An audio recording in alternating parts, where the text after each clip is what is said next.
बिस्मिल्लाहिर्रहमानिर्रहीम, अस्सलाम वालेकुम। ये जी इन्वेस्टर्स अपने पैसे वापस लेने के लिए पिछले कुछ महीनों में काफ़ी स्टेजेस से गुजरे हैं। सबसे पहले उनको नई कंपनी के बारे में बताया गया, फिर उसकी पॉलिसी सामने आई, प्लान सामने आए 2x 4x, फिर एक वेबसाइट सामने आ गई जिसमें उन्होंने वेरिफिकेशन का स्टेप किया, ऑप्शन बी को सिलेक्ट किया, अपनी इंफॉर्मेशन डाली। अब जो स्टेज खत्म हुई है जिसमें पुरानी वेबसाइट का डाटा जो है वो नई कंपनी के अंदर, नई वेबसाइट के अंदर शिफ्ट कर दिया गया है, और अब जो स्टेप है जिसको आखिरी स्टेप कहा जा रहा है वो है KYC, नो योर कस्टमर, और इसके बाद कहा जा रहा है कि आपको विड्रॉ मिल जाएगा।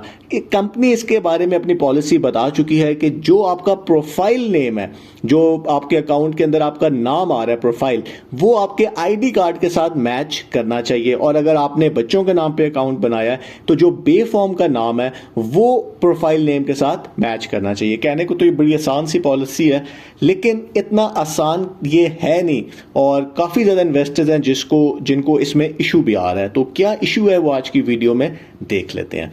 अब जब ये नेटवर्क मार्केटिंग कंपनीज आती हैं, ये नई होती हैं, तो उस टाइम के ऊपर ये कोई KYC नहीं करती। इनको कोई इंटरेस्ट नहीं होता कि किसी के ID कार्ड मैच करना है जो अकाउंट बन रहा है। उस टाइम पर उनको सिर्फ पैसे चाहिए होते हैं और उनको नए मेंबर चाहिए होते हैं। और अगर ये पॉलिसीज मुश्किल रखेंगे, KYC करेंगे, तो मेंबर जो है वो न्यू मेंबर्स नहीं बना सकेंगे, क्योंकि इन कंपनीज का तो यही होता है कि जी कितने आसानी से नए मेंबर बन जाते हैं। अगर आप बैंक जाएंगे या किसी और जगह पैसे रखवाएंगे तो आपको कितनी मुश्किल होती है। तो उस टाइम के ऊपर कोई KYC नहीं हो रही होती, जिसकी वजह से बहुत सारे जो अकाउंट्स बनते हैं उनमें जो डाटा होता है वो ठीक नहीं होता और ID कार्ड के साथ वो मैच नहीं होता। अब एक और जो कॉमन इशू है नेटवर्क मार्केटिंग कंपनीज में वो ये है कि जब एक शख्स इन्वेस्टमेंट करता है तो वो ये देखता है कि यार अगर मैं इसके अंदर एक और डाउनलाइन में मेरी आ जाएगा ID तो मैं रेफरल ले सकता हूं, तो क्यों ना मैं एक डमी ID, फेक ID बना लूं और उसका रेफरल कमीशन ले लूं।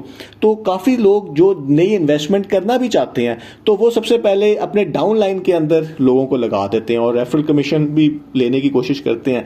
अब वो जो नई आईडीज लगती हैं वो फेक आईडीज हैं, तो उसकी वजह से जब ये KYC आ जाती है तो इनको प्रॉब्लम होता है, क्योंकि वो जो नाम है उस टाइम पे तो उनको सिर्फ ईमेल चाहिए था, ईमेल से उन्होंने बना ली वो आईडी जो है, वो नाम जो प्रोफाइल नेम है वो उनके ID कार्ड के साथ मैच नहीं करता।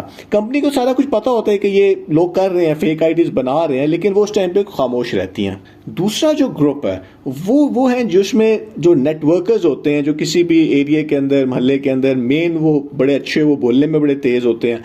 तो ये लोग हैं जो टारगेट करते हैं वो IT, जिन लोगों को इतना नहीं पता होता, जिसमें बुजुर्ग हैं, खवातीन हैं, उनको वो कहते हैं कि जी आपने कुछ भी नहीं करना, आपने सिर्फ हमें पैसे देने हैं और हम आपकी ID भी बना देंगे, आपका ईमेल भी बना देंगे, आपका अकाउंट बन जाएगा और उसके बाद आपको विड्रॉ आना स्टार्ट हो जाएगा। तो उनके अपने पैसे नहीं लगे होते, वो तो लोगों से पैसे ले रहे होते हैं और उनकी IDs बना रहे होते हैं। अब प्रॉब्लम ये होती है कि अगर टाइम गुजर जाता है, बीच में वो शख्स उधर रहा ही नहीं है, तो क्या ID बनी थी, क्या उसके ऊपर उन्होंने प्रोफाइल नेम रखा था। काफ़ी जो हमारे यहाँ जो सिस्टम है, जो खवातीन हैं वो अपना नाम, अपनी इंफॉर्मेशन देती भी नहीं है, ना उनसे उस टाइम पे किसी ने मांगी होती है। तो वहाँ पे बहुत सारे केसेस आते हैं टाइम गुजरने के साथ साथ कि जो आपके अकाउंट्स बने हुए हैं और जो आपका नाम ID कार्ड पे है वो कभी भी मैच नहीं करता। इस ग्रुप को भी KYC का मसला होगा। अब हो सकता है कंपनी की जो नई पॉलिसीज आनी है, जो कहा जा रहा है कि बताया भी जाएगा, तो KYC के हवाले से कुछ रिलैक्स पॉलिसीज आ जाएं, लेकिन बहुत सारे लोग हैं जिनको काफ़ी प्रॉब्लम फेस हो सकती है और उसमें जेन्युइन केसेस भी होंगे। क्योंकि कंपनी क्या कह रही है, कंपनी कह रही है कि जब वेरिफिकेशन हुई तो हमने देखा कि किसी की ID किसी के पास थी और बीच में फेक वाला काम भी हुआ था। तो ये तो किसी भी नेटवर्क कंपनी के अंदर होता है। अब होना तो ये चाहिए कि ये काम स्टार्ट के अंदर हो। अब जो ट्रेंड है वो ये है कि नेटवर्क मार्केटिंग कंपनीज जब अपना विड्रॉ रोक देती हैं, ये हर जगह इंटरनेशनल कंपनीज में हो रहा है, तो वो सबसे पहले ये कहती हैं कि जी हमारी कंपनी के साथ स्कैम किया गया है और बहुत सारे लोगों ने फेक आईडीज बनाई हैं जिसकी वजह से हम आपको विड्रॉ नहीं दे पा रहे, और अब हम KYC करेंगे और फला इंटरनेशनल कंपनी है, उसमें आपने ये अपना डाटा अपलोड करना है, वो वेरीफाई करेगी और जिनका वेरिफिकेशन होगी उनको विड्रॉ मिलेगा। जोशल का केस हमारे सामने है, उन्होंने भी एग्जैक्टली यही किया था जब उन्होंने विड्रॉ खत्म कर दिया, तो और बाद में खैर वो कंपनी उस तरह नहीं रही। तो इंटरनेशनली तो ये काम होता है कि जो आपका केवाईसी है उसको कंपनी के ख़त्म होने से पहले एक स्टेप के तौर पे लिया जाता है, ताकि लोगों को अकाउंट उनके लॉक कर दिए जाएं कि जी आपका तो अकाउंट फेक है। लेकिन यहाँ पे तो एक कंपनी स्टार्ट हो रही है, तो लेकिन जो यहाँ पे इशू है कि ये जीरो से स्टार्ट नहीं हो रही, ये तो एक और कंपनी का डाटा लेके चल रही है और उस कंपनी के इन्वेस्टर्स को केवाईसी का नहीं बताया गया था।